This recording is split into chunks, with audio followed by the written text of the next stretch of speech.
बुलेटिनच्या सुरुवातीला बातमी येते जालन्यामधून। जालना जिल्ह्यातल्या परतूरमध्ये बळीराम कडपे या अवैध सावकाराच्या विरोधात गुन्हा दाखल झालेला आहे। कडपे यांच्याकडे सावकारकीतून मिळवलेली तब्बल 450 एकर जमीन असल्याचं कळतंय। औरंगाबादसह अनेक शहरांमध्ये बंगले असल्याचा दावा देखील त्यांच्यावर केला जातोय, असे आरोप त्यांच्यावर केले जात आहेत। विशेष म्हणजे गेल्या 30 वर्षांपासून त्यांचा हा धंदा सुरू आहे। पाहूयात याच संदर्भातला माझाचा हा खास रिपोर्ट।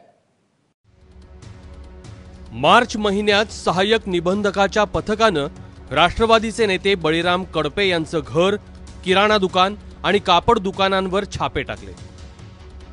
रायगव्हाण आणि आष्टी या 2 ठिकाणी 3 पथकांनी ही कारवाई केली। त्यात 19 खरेदी खत, 19 सातबारा, 10 इतर दस्तऐवज, 2 मुद्रांक शुल्क पेपर अशी जवळपास 50 कागदपत्रे जप्त करण्यात आली। या कारवाईनंतर 2 महिन्यांनी 15 मे रोजी पोलिसात अवैध सावकारकीचा गुन्हा दाखल करण्यात आला। बळीराम कडपेंच्या विरोधात रायगव्हाणच्या मुरलीधर केकान यांनी परतूरच्या सहाय्यक निबंधकांकडे तक्रार केली होती।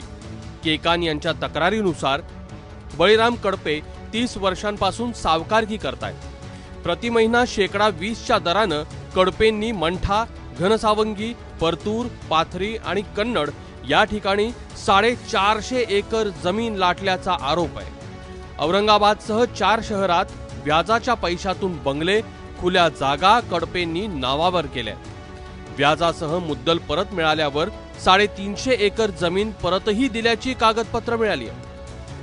मी तक्रार दिल्यानंतर आम्ही रेकॉर्ड काढीत गेलो तर यांची 4 जिल्ह्यामध्ये सावकारी निघलेली सगळी। तर हे बघून रेकॉर्ड बघून DDR पण हाप झाले आणि सहाय्यक निबंधक पण आवाक झाले की एवढा रेकॉर्ड एका माणसाकडे कसं काय असू शकतो। 4 दिवस गुन्हे दाखल होऊन पण अटक नाही तो माणूस। आज बी आम्हाला त्याची दहशत आहे, आम्हाला कुठं पण तो अडू शकतो। त्याच्यामुळे लवकरात लवकर याचा बंदोबस्त करून आम्हाला जमिनी परत करा। कडपेंनी व्याजातून मिळवलेली जमीन नात्यातील श्रीकृष्ण कडपे, अनिरुद्ध कडपे, उद्धव कडपे, सुधामती पोते, वाल्मिकी कडपे, विजय कडपे या व्यक्तींच्या नावावर केल्याचा संशय आहे। अजित पवार यांच्या हस्ते राष्ट्रवादीत प्रवेश करण्याआधी बळीराम कडपे हे भाजपाचे 20 वर्ष सक्रिय कार्यकर्ते, विशेषतः विद्यमान मंत्री बबनराव लोणीकर यांचे खंदे समर्थक होते। कडपे यांच्या मिसेस विमलताई ह्या 1997-98 या काळामध्ये जालना जिल्हा परिषदेच्या अध्यक्षा सुद्धा होत्या। परंतु या विधानसभा निवडणुकीच्या आधी कडपे यांचं लोणीकरांशी वाजलं आणि नुकत्याच झालेल्या जिल्हा परिषदेच्या निवडणुकीमध्ये तर कडपे यांनी लोणीकरांचे चिरंजीव राहुल यांच्या विरोधामध्ये जिल्हा परिषदेची निवडणूक लढवली होती। या सगळ्या पार्श्वभूमीवरती सध्या सुरू असलेली अवैध सावकारकीची कारवाई ही राजकीय सूडबुद्धीतून सुरू असल्याचं बळीराम कडपे यांनी पत्रकार परिषद घेऊन सांगितलं आहे। विशेषतः आपण आपल्या सगळ्या जमिनीचा कर भरतो असाही त्यांचा दावा आहे। बळीराम कडपे यांनी या सर्व प्रकरणात पाणी पुरवठा मंत्री बबनराव लोणीकरांचा हात असल्याचा आरोप केलाय। यारनी जे पोलीस स्टेशनला FR केला, 40 लोकांनी त्यामध्ये जबाब नोंदवले।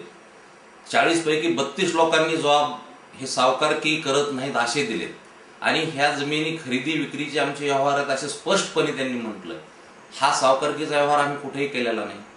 त्यामुळं हे सरळ राजकीय दोषापोटी, राजकीय आकाशापोटी माझ्यावरती पालकमंत्री बबनराव लोणीकर यांच्या सांगण्यावरून हे गुन्हे दाखल करण्यात आलेले आहेत।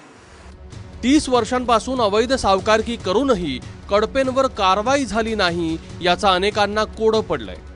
कडपेंकडे असलेल्या 1000 एकर जमिनीचा तपशील पाहिला तर बळीराम महाराष्ट्राला ज्ञात झालेले सर्वात मोठे अवैध सावकार आहेत। कडपे यांचे नाते संबंध मोठे आहेत। धनंजय मुंडे आणि पंकजा मुंडे यांचे चुलत भाऊ अजय मुंडे यांचे बळीराम हे मेहुणे आहेत। राहुल कुलकर्णीसह रवी मुंडे, ABP माझा, जालना।